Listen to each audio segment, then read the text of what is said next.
Now listen to the conversation and answer questions 1 to 6. Hello, Sue. Fancy meeting you here. It is Sue Johnson, isn't it? Oh, hi, Jill. Must be ages since we've seen each other. What a surprise. How are you? Yes, well, I'm fine. I just got back from 2 years teaching in Hong Kong, actually. Oh, I thought you'd gone into computing or nursing. No, I ended up being a teacher after all. And how about you? Oh, fine. Things are going quite well, in fact. So, what have you been up to over the last 3 years? Working, studying, you know, the usual things. Oh, and I got married last year. Congratulations. Anyone I know? Yeah, you might remember him from our college days. Do you remember Jerry? Jerry Fox? Jerry? Was he the one with the dark hair and beard? No, that was Sam. No, Jerry's got blonde hair and glasses. He's pretty tall. Well, we got married, finally. Great. And where did the wedding take place? Was it here in London? No, in the end, we decided to get married in Scotland.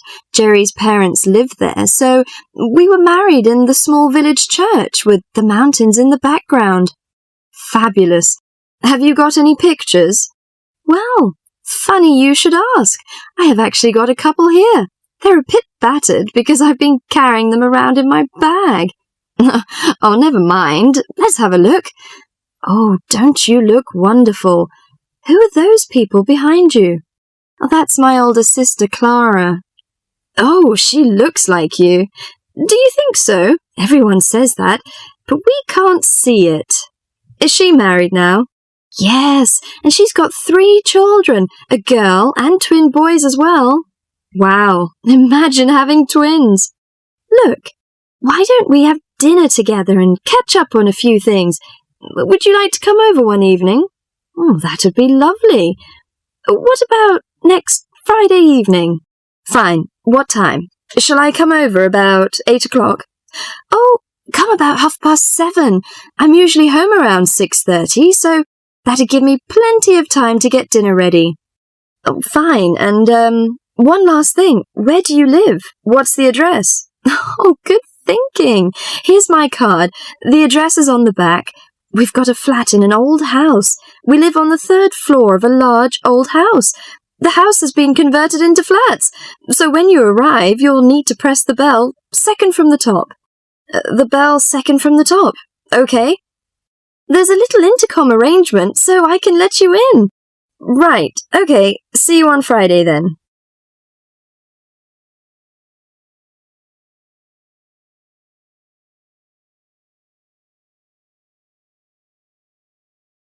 Before the rest of the conversation, you have some time to read questions 7 to 10.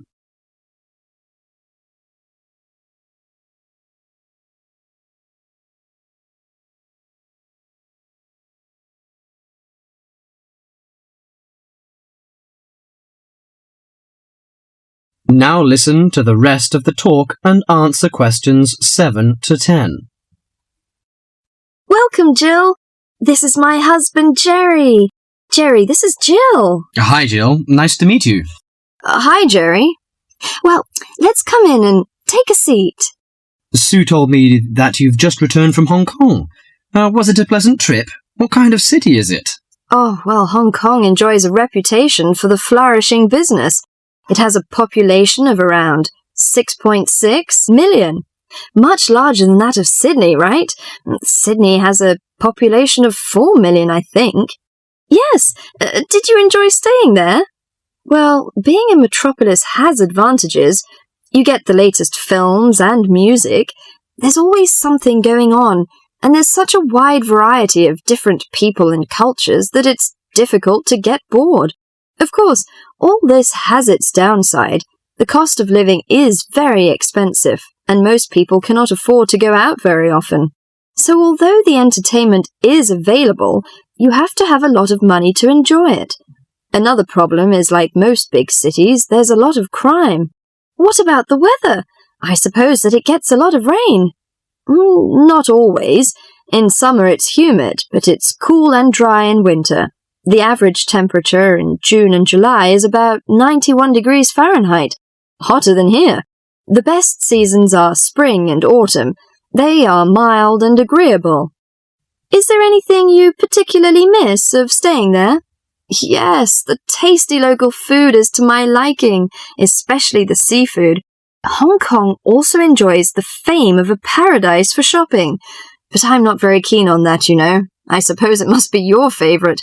Most shopping malls in Hong Kong have longer opening hours than those in Sydney. Some are even open the whole night during the Christmas holidays. Oh, it sounds lovely. I hope I have a chance to travel there. And I can be your tour guide. Yes, that's great. That is the end of section 1.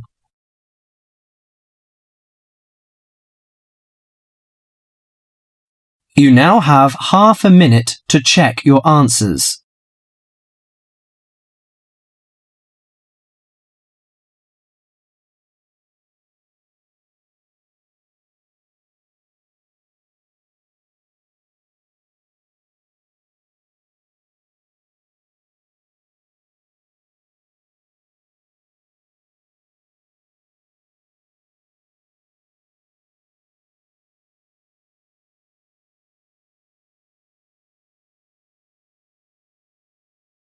Section 2. In this section, you'll hear an introduction about the process of producing stamps.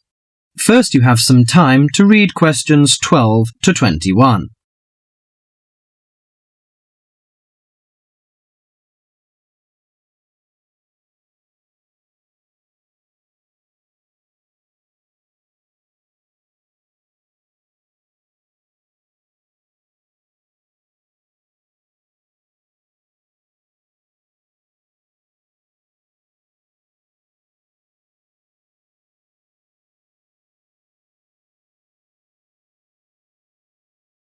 Now listen to the conversation and answer questions 12 to 21.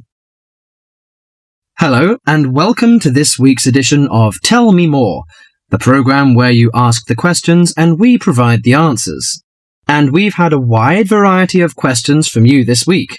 And the subject we've picked for you this week, in response to your many letters, is the production of postage stamps. And as usual, we've been doing our homework on the subject. So, who designs the postage stamps that we stick on our letters? Well, in Australia, the design of postage is in the hands of Australia Post.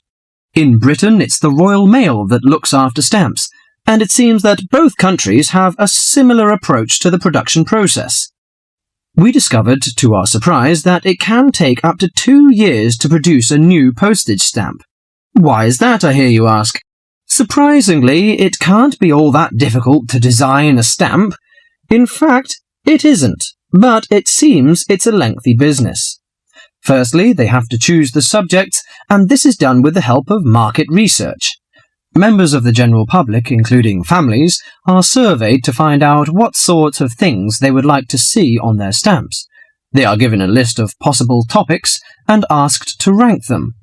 A list is then presented to the advisory committee, which meets about once a month. The committee is made up of outside designers, graphic artists, and stamp collectors. If the committee likes the list, it sends it up to the board of directors, which makes the final decision.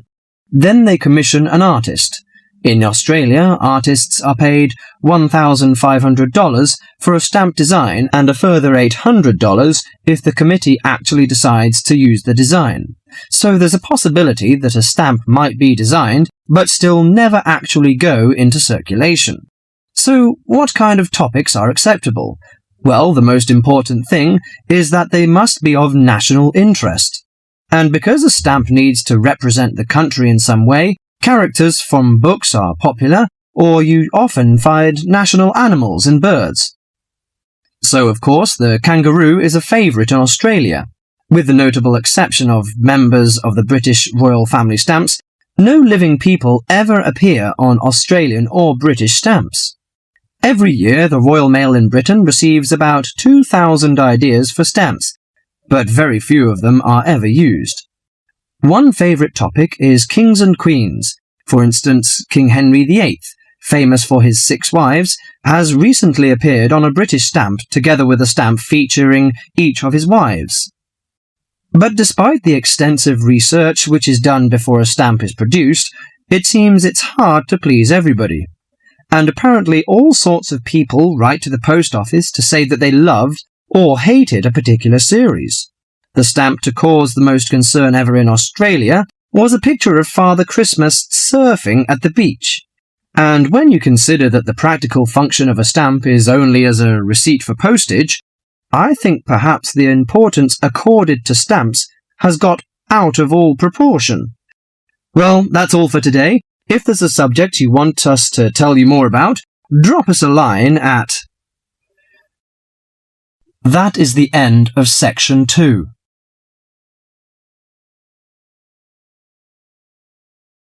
You now have half a minute to check your answers.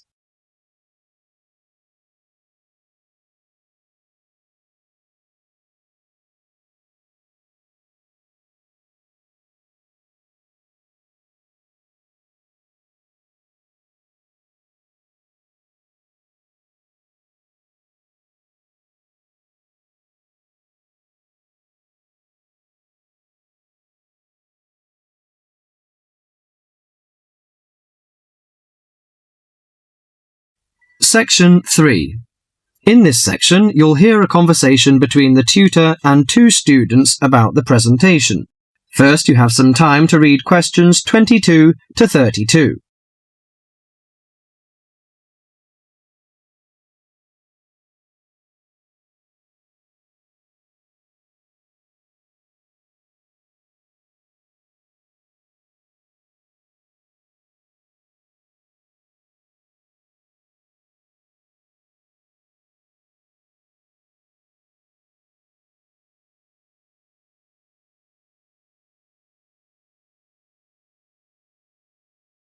Now listen to the conversation and answer questions 22 to 32.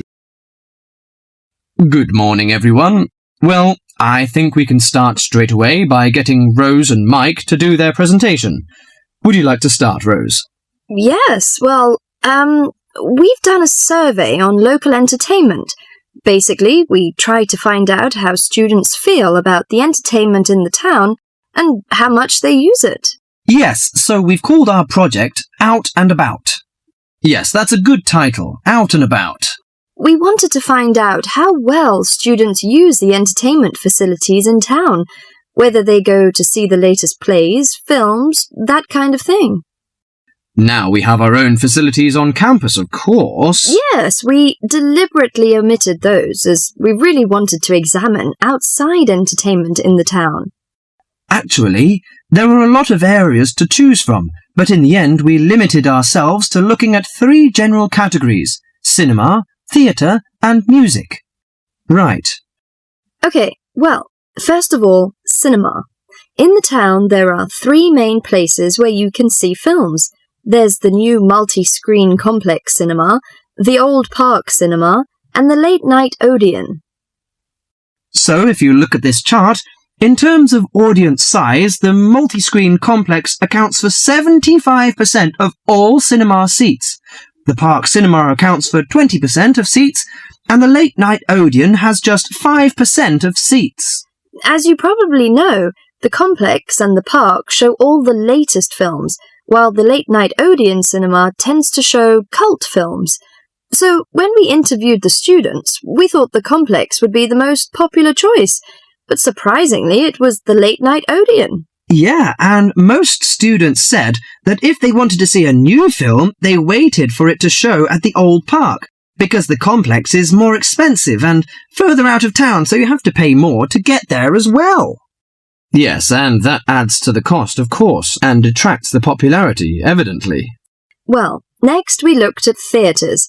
The results here were interesting because, as you know, there's a theatre on campus which is popular, but there's also the Stage Theatre in town, which is very old and architecturally beautiful, and there's the large modern theatre, the Ashtop, has recently been built. So you just looked at the 2 theatres in town? Yes.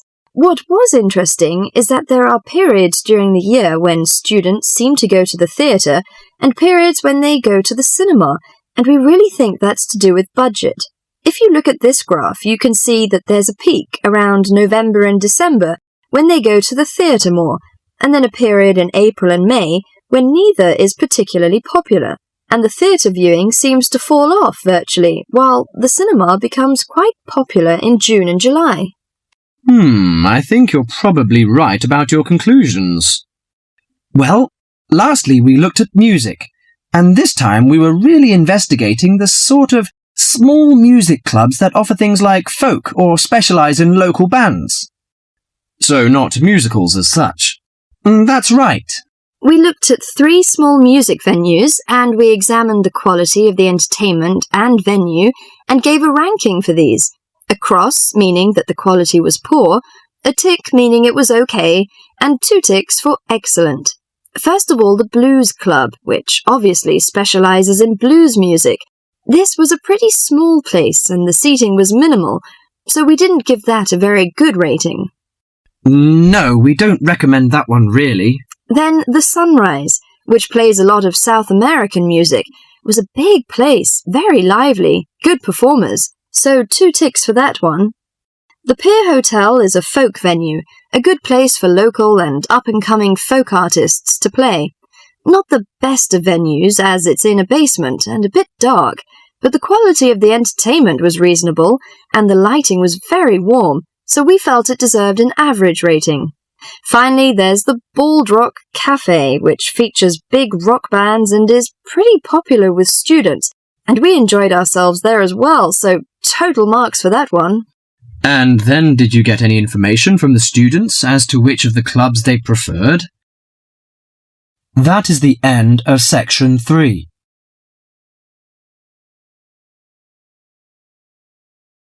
You now have half a minute to check your answers.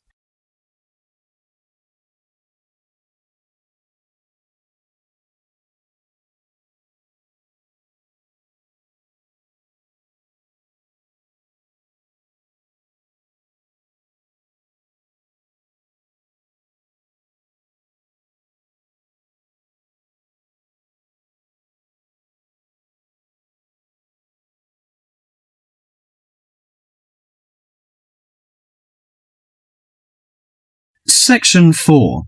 In this section, you'll hear a lecture on amber.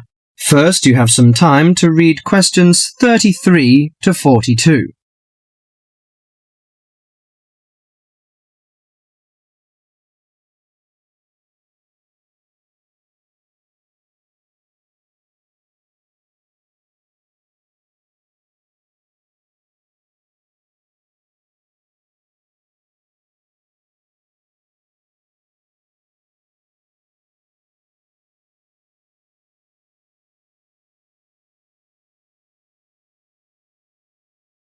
Now listen to the conversation and answer questions 33 to 42.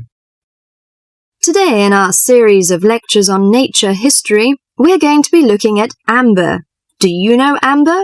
What is it? How is it formed? What are the uses of amber? Firstly, what is amber? Amber is fossilized resin from ancient forests. Amber is not produced from tree sap, but rather from plant resin. This aromatic resin can drip from trees, trapping debris such as seeds, leaves, feathers, and insects. The resin becomes buried and fossilized through progressive natural changes. Therefore, amber is formed as a result of the fossilization of resin that takes millions of years. Although a specific time interval has not been established for this process, the majority of amber is found approximately 30 to 90 million years ago. You may ask why resin is produced. Although there are contrasting views as to why resin is produced, it is a plant's protection mechanism. The resin may be produced to protect the tree from disease and injury caused by insects and fungi. Resin may be produced to heal a wound, such as a broken branch, and resins have odors or tastes that both attract and repel insects. Resin may also be produced as a plant's method to dispose excess acetate. We know that amber survives millions of years, but what type of depositional environment preserved amber? One depositional environment for amber is marginal marine. Amber's specific gravity is slightly over 1 and it floats in salt water. Therefore, amber becomes concentrated in marine deposits, moved some distance from the original site. Trees and resin may be transported and deposited in quiet water sediments. Wood and resin are buried under the sediment, and while the resin becomes amber, the wood becomes coal. Wet sediments of clay and sand preserve the resin well because they are devoid of oxygen. So, as a precious product of nature, what are the uses of amber? In ancient times, amber was used for medicine. Honey was mixed with powdered amber and prescribed for many chronics like asthma, gout, and the Black Plague. It was also used as precious decoration. The amber jewelry was thought to have the magic power against evil and dark forces. Sailors burned amber on ships to drive away sea monsters and the dangers of the deep. Amber has retained its beauty for millions of years, but if not preserved well, it may lose its charm. The softness and brittleness is likely to be attacked by chemicals and requires some special care in handling and storing, so do not put your amber jewelry on before hairspray and perfume is applied, because it will likely create a whitish coating on the amber that may be permanent. If you want to string the amber beads on silk or linen thread, remember to string them with knots between each bead to prevent mutual rubbing and chipping. Amber jewelry should not be stored where it can rub against metal or other jewelry, and storage in a soft cloth is best. Never put amber jewelry in a steam cleaner, which would shatter the gem. Never let amber come in contact with soaps or commercial jewelry cleaning solutions, which can dull the finish. Keep amber away from common kitchen substances such as salad oil, butter, and excessive heat of ovens and burners. Dust and sweat can be removed with clean, cool water and a soft cloth. Never use hot water. The amber can be dried and rubbed with clear olive oil, then rubbed with a soft cloth to remove excess oil and restore the polish. The last thing I'd like to mention is the storing of amber. Amber should not be placed near heating ducts or in direct sunshine, and avoid exposure to sudden changes of temperature. Well, that's all for amber today. Hope you enjoy this precious product of nature and have the luck to own one. That is the end of section 4.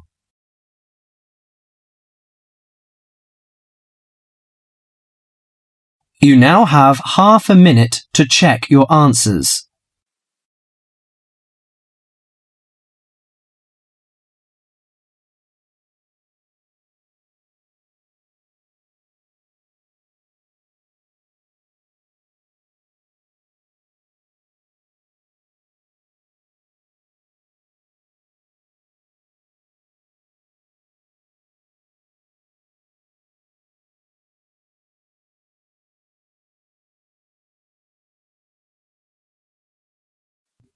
That is the end of the listening test.